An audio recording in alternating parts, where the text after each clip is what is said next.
Hey everybody, welcome to the first chapter, the first recording of Dean's Garage. And the project is a 1950, that's 50, not 15, Chevrolet Pickup 3100 series. Well, here's the cab of the truck. Like I said, 1950 Chevrolet 3100 series. And this is what I've done thus far. And I'll explain it to you as we go.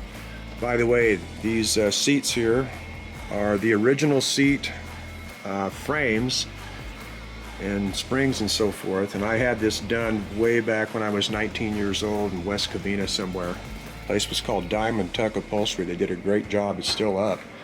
Anyways, we've got a Corvette steering wheel off an 84 or a C4 series, and steering column, and I hooked that little dude there.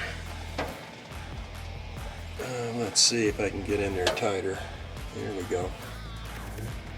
Just drop down some spacers, and I've got Corvette pedals, the clutch and the brake. Haven't installed the throttle pedal yet, but will do.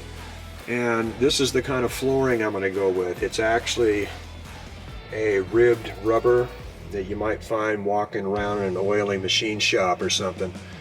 And I figure it's thick enough and big enough to where little particles of sand won't get stuck in there, but it'll make cleanup and spills nice. This is the mount I put in to mount the pedals, and it goes all the way across behind the dash and makes everything nice and rigid, as you can see through one of the holes here where the speedometer goes. This is what we have out back. It's a 1984 Corvette independent suspension rear end with disc brakes, all the hardware, all the sensors and all that kind of stuff. Okay, here's the front of the 1950, that kind of thing.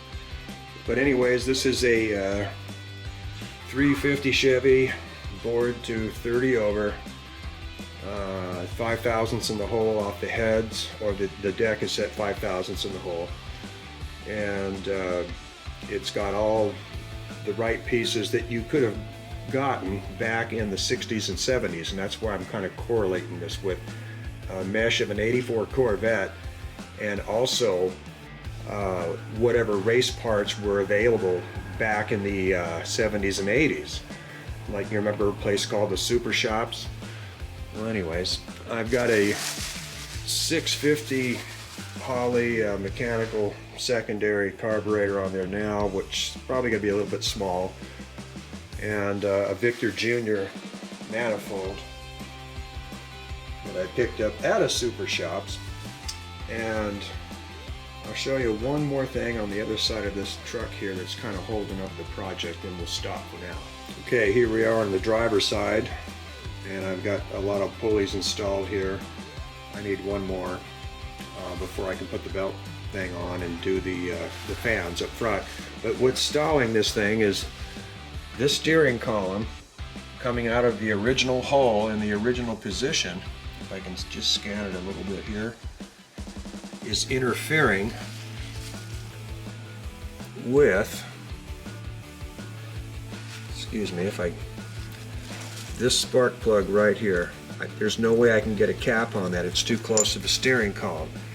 So in order to fix that, we're going to purchase a idler bearing and 2 steel shafts that will start up here and run down all the way into the rack and pinion, and replace this aluminum piece that's right here. So that will also take care of the fact that the exhaust pipes will not fit with this steering column in this position. As you see, I've already had to cut them, and I'm going to have to plumb around them. But that'll fix 2 things with 1 stone, I guess. And the rest is just plumbing. I got to plumb in the Corvette master cylinder and the slave cylinder for the clutch, because it's all hydraulic. And other than that, everything else has been ready to go for quite a while now. It's about time I got some money out and started ordering some parts. But there you are, 1950 3100 series Chevy Pickup. All right, we'll see you next time. Peace.